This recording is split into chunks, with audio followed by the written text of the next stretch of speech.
Welcome to the Church and Culture Podcast, a weekly discussion with Dr. James Emery White on the latest trends happening in culture and where and how the church should respond. Jim is the founding and senior pastor of Mecklenburg Community Church in Charlotte, North Carolina, president of Serious Times, a ministry devoted to exploring the intersection of faith and culture, former professor of theology and culture at Gordon Conwell Theological Seminary, where he also served as their fourth president, and the author of more than 20 books. I am your host, Alexis Dry, and I can't wait to dive into this week's conversation. Well, welcome back to another episode. A new Pew Research study was conducted with participants from 36 countries, reflecting a wide range of religious traditions. And it found that not only is belief in life after death widespread, but so is a belief in spirits. And while we have talked on this podcast about life after death, and we'll link to some of those conversations in the show notes, we haven't yet done a deep dive exclusively into the world of spirits. So I want to do that today. The study found that the majority of adults in most countries believe that animals can have spirits or spiritual energies. Additionally, most adults around the world believe that parts of nature can have spirits or spiritual energies. So think mountains or rivers or trees. So Jim, what even is a spirit, at least as defined by those who believe in them? Is this the same thing as a soul? Yeah, it's kind of a nuanced kind of conversation, isn't it? Even biblically it is, to be honest with you. Let me first talk about how the word is used in popular culture, and then we'll talk maybe a bit about what the Bible would point us to, what a theology of that would be. Because we're talking about several different things here, even in how the term is used in culture. First, a spirit can mean just a life force or an energy.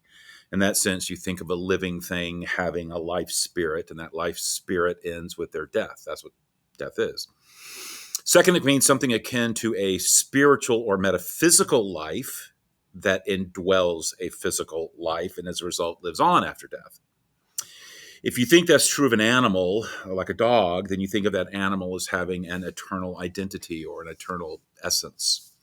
Another way it's used, it can mean some kind of energy or force that produces some kind of spiritual energy. This is what you might find in, say, the belief of energy coming from crystals or aspects of the world, or a mountain having a spirit, or a river having some kind of spirit or energy to it. Sometimes with, like, say, a mountain or a spirit, that spirit can even be personified in some way that isn't totally impersonal. It can even be like a male or a female type of thing. But it's kind of, when it reaches that level, it's kind of like what you find in the movie Avatar. That kind of an energy force that is not quite impersonal, but it's not quite personal either. But the final way that the term is used in popular culture is spirits, a paranormal manifestation, a spirit entity that presents itself to us, as in a ghost. So those are some of the principal ways that you hear the term used. Now, biblically, it's a little bit of a different conversation. And the idea of spirit, it's interesting because there's a bit of biblical study and theological conversation about this, because you find some places in Scripture where soul and spirit are used synonymously and interchangeably, and other places where, for example, the Apostle Paul separates body, soul, and spirit. So let's talk about that a little bit. The idea of spirit is mostly used in tandem with the idea of soul in relation to the life principle of a human person. Your soul is seen as reflecting your individuality or your life, and your spirit is the reflection of the supernatural or spiritual dynamic within you as an individual, as a soul. So you have the body, your flesh, reflecting our physical selves, a soul reflecting our individual life, and then a spirit, which is the higher Godward aspect of our nature. So in the Bible, you have humans referred to as having a body, soul, and spirit. But you also find soul and spirit used somewhat interchangeably. So in general, our spirit refers to our inner nature as opposed to our physical or bodily nature. It's the inner depth of our being. It's the spirit of a person, the Bible says, that is what returns to God upon death. So your soul is like your total self. Your spirit is that capacity to cooperate with the Spirit of God and to order your life in that direction. So that is different than the way it's often used in the world. It's often used in culture, or the way the idea or spirit is used. Most of the time, when you hear it in the culture world, it's divorced from necessarily something certainly overtly related to God. Often, it's not talking about a soul or spirit in the Christian sense at all, but either a spirit of existence that exists independent of God or some type of impersonal energy force. But in Christian theology, the idea of a human having soul and spirit is also what brings up another very key issue. I don't want to get too chasing too many theological courses here, but it's what really constitutes being made in the image of God. It's all wrapped up in that as well. It'd be hard to bracket that conversation off. To be made in the image of God means that when God made us, he put something of himself in us. He gave us a spark of the eternal, a portion of the divine. He made us spiritual beings with the spirit, with a soul. And that is what allows us to do what only human beings can do, which is to respond to and be in a relationship with the living God. This is decisive to who and what we are as human beings. Nothing else in all of creation carries the standing or holds the position of being image bearers, bearing the image of God, not plants, not animals, not reptiles, not insects, not fish, not birds. When it comes to humans, we alone were made in the image of God, and we alone are able to respond to and relate to God as his children. So while you can talk about an animal or an insect or a fish having the spirit of life, small s, if you will, it is not capital S spirit. It is not spirit in the sense of being image bearers, of bearing the image of God. So to sum up, on the one hand, you have the idea of an impersonal energy force permeating mountains and animals, or a spiritual energy that is not rooted in God, but more akin to the force of Star Wars or the theology behind the Avatar movies, almost a Hindu type of approach. The technical term is pantheism, which is God in everything. God is everything. And then panentheism is God is in everything. One of those two forms is what you see most often. And then on the other side, you have the idea of a God who created. And while there is wonder in creation, and we are called to care for that creation does not have a soul. God is not the mountain. Energy does not inhabit the crystal. God created those things. The only created thing that has a soul, a true spirit, is a human being. Only human beings are made in the image of God. So wherever our conversation goes, that's kind of a theological backdrop to just the terms themselves. Hmm. I hope I'm not chasing a rabbit here, but you did mention ghosts a while ago, and ghosts do feel like a close cousin, perhaps, to a spirit. Commonly a common concept, but also commonly misunderstood. How does a ghost compare to what we're talking about? Let me give some background on that, because I don't want to just give a quick response directly without a backdrop that kind of leads to what the answer I think should be, because it's really important to understand this, and so many Christians don't. And I don't say that in a condescending way. It's just not taught. It's just not. It's not their fault, if you will. Um, let's back all the way up and just talk about the Bible's map of the spiritual world. There is a supernatural world. Okay, it's very real. It's very alive. It's very dynamic. It's filled with creatures, and it's filled with activity being pursued by those creatures. Besides us and God, there's an entire class of beings that we know of called angels. Angels are spirit creatures created by God who are vastly powerful beings. There's a lot of types of angels. What we have in the Bible is not exhaustive, it's just indicative. You have cherubim, you have seraphim, the most powerful of all, you have archangels. Most of them, not all of them are good.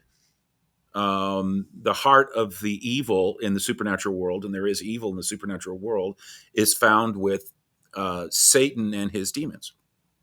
Because not all of the angels created by God stayed loyal to God. And some rebelled and they lost their place, they lost their holy condition, and now they oppose the work and the will of God. The Bible doesn't go into detail as to why God allowed those angels to be in opposition to him. All we know is that God allowed them to exercise their free will as moral creatures and to be in rebellion, just as he has allowed us to exercise our free will and make our choices. And just like the angels, we will all be judged at the end. But that is what a demon is. A demon is a fallen angel. And that is also who Satan is, a very high, very powerful angel, most likely an archangel, who chose to rebel.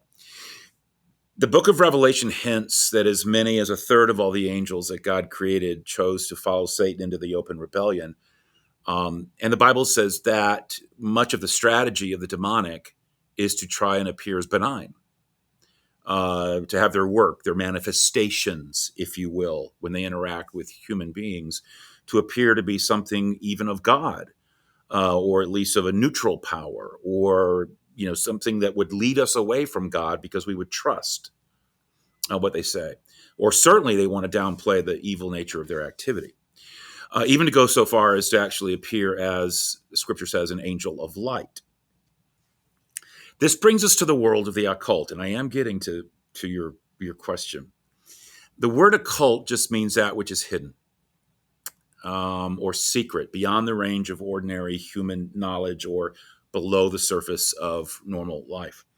And used in that sense, it's almost a neutral term. I mean, the way we're using it, it's come to become a reference to those practices which link up, intentionally or not, with hidden or secret world of Satan and his demons. That's not neutral, because it involves engaging the forces of darkness. Now, I want to keep going here because all of this is important to answer the question about ghosts. There's three primary marks of the occult, the world of the evil one. First, or at least our engagement with it. First is the disclosure or communication of information that could not have been known through normal means. This involves things like horoscopes and fortune telling and psychic hotlines and tarot cards. That knowledge comes from somewhere. And if it's not coming from God through the sources that God has ordained, it is through the evil one and his forces. There's no neutral, impersonal power just floating around out there, or knowledge just floating around out there. Nothing that has a voice, or that can be tapped into, some kind of cosmic consciousness for secret knowledge about the future of a human life. Everything falls under heaven or hell, good or evil, God or the evil one. A second mark of the occult is the placing of persons in contact with supernatural powers, paranormal energies, or demonic forces. This involves things like spiritual energy in a crystal, trying to find, or that kind of energy in a crystal or any other entity, or attempting to summon up a spirit or a deceased relative through a seance, or channeling a spirit, or procuring the services of someone claiming to be a medium. A third mark of the occult is any attempt to gain and master paranormal power in order to manipulate or influence other people, or into certain actions or things and certain outcomes. In other words, witchcraft and all forms of the casting of spells. This obviously includes the rise of modern day witchcraft, which goes under the name of Wicca. If you were to map out the supernatural world, and on the one side, you have God and his faithful angels, and on the other side, you have the world of the paranormal, or the world of the occult, which is the world of Satan and his demons. Now, in saying that, I'm not trying to create some kind of dualism as if they're equal in power. They're not equal in power by any means. You're talking about the creator versus created. But they are two worlds, two opposing forces. And those are the only two forces, and those are the only two sets of beings. There isn't anything else. One is good and the other is evil. And there are just a lot of ways, sadly, that Satan and his team seduces us to engage the evil side, to open our lives to it, and to invite it in without even knowing it. And when we do, whether we are aware of it or not, we are engaging the forces of darkness. We are connecting with Satan and his demons. We're willingly opening up the door of our life to their presence and activity. And when you do, they will enter. And nothing could be more nightmarish, deadly, dangerous. Initially, dabbling in things of the occult can seem benign, even innocent. The Bible says very clearly, Satan positions himself as an angel of light, but then the evil engulfs you. Now we can go to ghosts. One of the marks of the occult that I just mentioned is the placing of persons in contact with supernatural powers, or paranormal energies, or demonic forces. As mentioned, this would involve things like attempting to summon up a spirit or deceased relative through a seance, or channeling a spirit, or procuring the services as I mentioned, someone claiming to be a medium. The Bible is very clear. There is no back and forth traffic between us and those who have died. It's very clear on that. None. The Bible is just explicit. So get movies like The Sixth Sense or Ghost out of your head. Fun movies, terrible theology, because there are no such things as ghosts. There's your answer. There are no such things as ghosts. So what happens at a seance when Uncle John suddenly seems to appear or to talk through a medium? Well, you're either being tricked, and many really are just flat out hoaxes. You can read so much literature on the whole nature of hoaxing people through saying you've actually contacted a dead spirit when you haven't. Or if it's not a hoax, you are in contact with a demon impersonating who it is you hoped to connect with. The first makes you out to be a fool. The second one is just horrific to think about. But in both cases, you're receiving knowledge and contact and advice that is not of God. It's either of human origin or it's of demonic origin. So if you hear of a haunted house or a place where there's supposed to be ghostly activity and ghosts have been spotted, those were no ghosts. There were no ghosts. There was instead, if truly haunted, and I believe it can be, that's an encounter with the demonic, who would very much like for you, though, to believe in ghosts instead of them as demons, because one is more benign than the other. Mm. Well, thank you for entertaining that sidebar. But you actually said something in that answer that I want to talk about next. And I think it'll bring us a little bit more onto topic about spirits, because you mentioned the spiritual energies, perhaps, of things like crystals. And it's interesting because in that study, they did find that fewer people, I guess globally, adults believe in that certain objects like crystals or jewels or stones can have spiritual energies. But it does feel, at least anecdotally, that belief is on the rise, at least here in the U.S. Can you talk about where that fits into this conversation? I think it's on the rise for the same reason a lot of other things are on the rise. First, there is this basic foundational desire that we all have for a spiritual life. That's just incurable to human beings. As Christians, we know why, because we were made for that relationship. And as Augustine said, our hearts are restless until they find their rest in thee. This was described by Blaise Pascal, a 17th century philosopher and mathematician, as a God-shaped hole or a God-shaped vacuum, a God-shaped space in every human being. And without a doubt, people who are dabbling or interested in something like crystals that might have spiritual energy or some other kind of new age thing or other Eastern religions providing this feeling, this aura, this vibe of spirituality. But that's really often all that it is, the appearance or feel of spirituality, not spirituality itself. I think another appeal is that it's an easy spirituality. It's an easy way of doing it. It's empty of anything substantive, any doctrine or accountability or lifestyle or anything like that. It's just devoid of that. You don't have to join anything. You don't have to believe anything. You don't have to change any behavior. Just tap into some type of energy or do something that makes you feel like you did something soul-ish. And this energy might serve you, if I tap into it in the right way. And that appeals to people, again, who want to be spiritual-ish, but not truly spiritual. In terms of spiritual formation or connecting with the living God. Christianity is so radically different. I mean, the more you really understand so many of the things that are being taught or believed in the world, and versus the clear, the clear statements and understandings of the Christian faith, the divide is just stark. Christianity is about this relationship with someone who's living and alive. It's a dynamic relationship. It's not do's and don'ts. It's not rituals. It's not practices. It's not energy in that sense of the word. If it's spirit to spirit, which it is, this is living spirit person to living spirit person. And it's entering into that life-changing relationship with him. There is a real God who can be encountered.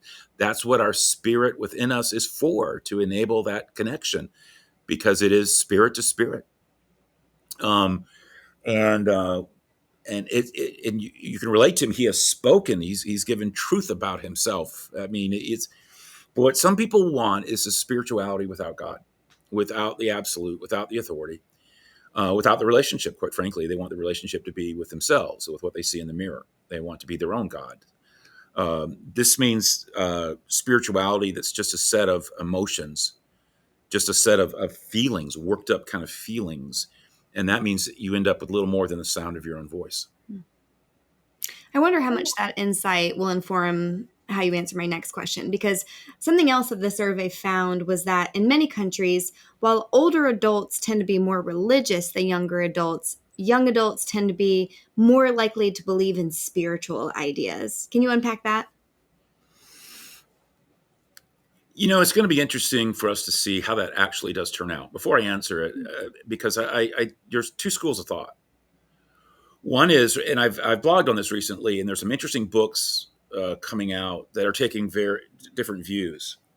And I'm kind of just thinking about this even right now as we speak. One view is that we're in the midst of a spiritual revival of sorts, and that it's bubbling up from Gen Z and Gen Alpha, younger than them, and that it's really young people who are turning toward God and are finding it, and that's what's, that's the story. The other story is that oh no, the rise of the nuns is real. The younger generation is just proving to be even more and more and more secular, if you will. And as they get older, and we have increasing generations that were raised, by non-Christians or irreligious, it's just going to get more and more entrenched secularity, and the rejection of religion will become even more complete. The jury's out on that one. I think you can make a case for both if you cherry pick your research, quite frankly. But let me go to your question and that research that is finding younger people more open to certain things. I certainly think you can make a very strong case that they are open more to spiritual things, just not Christianity, perhaps. But let me answer it this way. There was a guy, the last name is Sorokin, who was the founder of Harvard. Pitteram Sorokin, I think his first name was Pitteram, who was the founder of Harvard University's Department of Sociology. And he argued that he had an interesting thesis that the pendulum of civilization swings in one of two directions. And it swings this way throughout history. It swings, the ideational or the sensate. What he meant by that is the ideational civilization is more theological, it's more spiritual. The sensate culture is more rational and scientific. So it swings toward one of those two. He contended that the classic ideational period, the theological, spiritual period, would have been the medieval era. And then from the Enlightenment forward, we've lived more in the sensate world, the rational scientific. What many have seen is that now, if Sorokin's thesis is true, we're swinging back now toward the ideational, toward a more theological, spiritual world. And it's swinging that way. We live in a day that does seem in many ways to be very open to spiritual things, not defined religions, mind you, but spirituality. And as I have argued, especially the supernatural, the paranormal, which is why astrology is so high on the rise. There's this keenly felt emptiness resulting from a secularized, materialistic world that has just led to a hunger for something more. But many are not able to go further than the search for some type of supernatural experience. As a result, the extraterrestrial will serve as well as an angel, a spiritualist as well as a minister, a tarot card as well as the Gospel of John. So, borrowing from a historian that I've appreciated, the late historian Christopher Dawson, we have a new form of secularism that offers religious emotion divorced from religious belief. It's interesting. Emotion divorced from belief. But just because it's a post-Christian world with Christians on the decline and the nuns on the rise doesn't mean, as again, that there's an absence of spirituality. If we go back to Pascal's quip about the God-shaped hole, people are going to seek to fill that any way they can. Now, we can classically say, oh, they try to fill it with drugs and sex and things like that. Well, yeah, but they also can tend to fill it with the demonic. Horoscopes and tarot cards and crystals and ghosts and things like that, and those kinds of beliefs and experiences. They won't succeed apart from God, because Pascal's right. It is a God-shaped hole, but the spiritual yearning is there. The hole is there. So they're going to try to fill it. And they have found that it can't be filled with secularism. It can't be filled with secular ideas. They have seen how that's failed earlier generations. And so I think that helps explain some of the rise. I think another thing, too, that I find interesting, and I'm still toying with this in my own mind, and I'm reading about various research to see just how this, another thing that I think we're all kind of waiting to see how it plays out, is how Generation Z doesn't have the memory that boomers had and millennials had of certain things in the church and in the Christian faith that were denigrating to the faith and made it hard to believe. Like I was reading about Jim Bakker today. I mean, when's the last time you heard Jim Bakker's name? And the PTL, but that had a profound effect on people who were alive during that time and thinking about things at the time, the great televangelist scandals and such. And so sometimes you find pockets of Gen Z that just don't have the baggage with religion, in particular Christianity, that their parents did, which makes them give it a fresh appraisal. And I think that's some of what you find with some of the pockets of revival with Gen Z, is that their parents are like, how, what are you doing messing with Christianity? I don't know, it's full of hypocrites and da-da-da. And they're saying, all I know is I just heard about this Jesus guy and wanted to give it a look. They don't have all that institutional church baggage. Anyway, so if you add it all up, you have an innate spiritual hunger, the bankruptcy of a purely secular or materialistic worldview, and, at least some that are free of the cultural baggage that plagued earlier generations regarding matters of faith. Well, one other noteworthy point of the survey was that those who self-identified as Christians were not outliers in the study. In other words, the majority of Christians also believe in spirits. So you've already talked about this a little bit. In the non-biblical understanding of the spirit. Yes, yes, exactly. So you've already talked about this briefly, but maybe a more direct approach would be helpful to conclude. But how does that belief align with what the Bible teaches? As we found, it doesn't. Mm-hmm. It doesn't. What survey results like that tell us, and it's really disheartening, is how so many Christians have a very strange theology that is a mixture of Christianity, paganism, New Age thinking, and the occult. And there's no way to pull that punch. It's like they've walked down a spiritual food bar in our culture, taken a little bit of this, a little bit of that, piled a whole bunch of stuff on their plates, and without really thinking about whether it's all true or whether it's all biblical. The technical term for this is syncretism. So you have someone who claims to be a Christian, but embraces decisively non-Christian ideas like reincarnation, or the belief in ghosts, or the idea of spiritual energy in crystals, or they read their horoscope every day and believe that it holds insight, or believe that their cat is a type of person with a soul, or on and on and on it goes. It's as if they've baptized their Christian thinking in a pagan culture instead of baptizing a pagan culture in their Christian thinking. Interesting. Some have called it a TikTok spirituality, and have actually found, and the reason they call it a TikTok spirituality is because an increasing number of algorithms are designed to feed this strange blend of Christian faith and New Age thinking, as if this is just what it means to be spiritual, or this is the answer to your question. The answer is a blend of Christianity and New Age thinking. So it's a religion formed by the algorithms of the internet, and it's being done very purposefully. Algorithms that are surfacing content that combines Christian ideas with New Age and non-Western spirituality, as if it's all one thing. and then people are taking it as all one thing.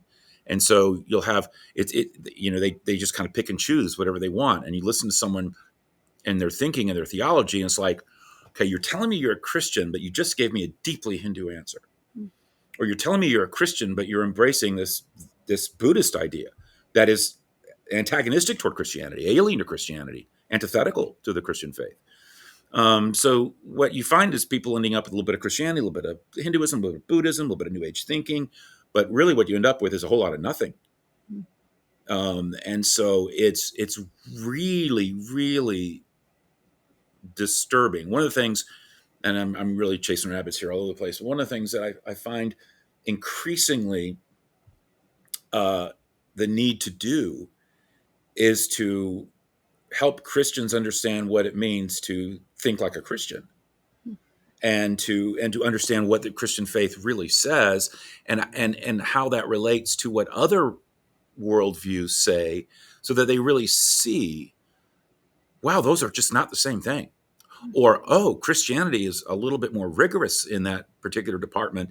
I didn't realize that it kind of cut that way and really prevents me from holding to these other ideas. And I think that's really important, because otherwise we can there's a lot of talk about presenting the gospel, which obviously is the heart of the mission, and I get it. But we're I mean, of course I get it. But the point is that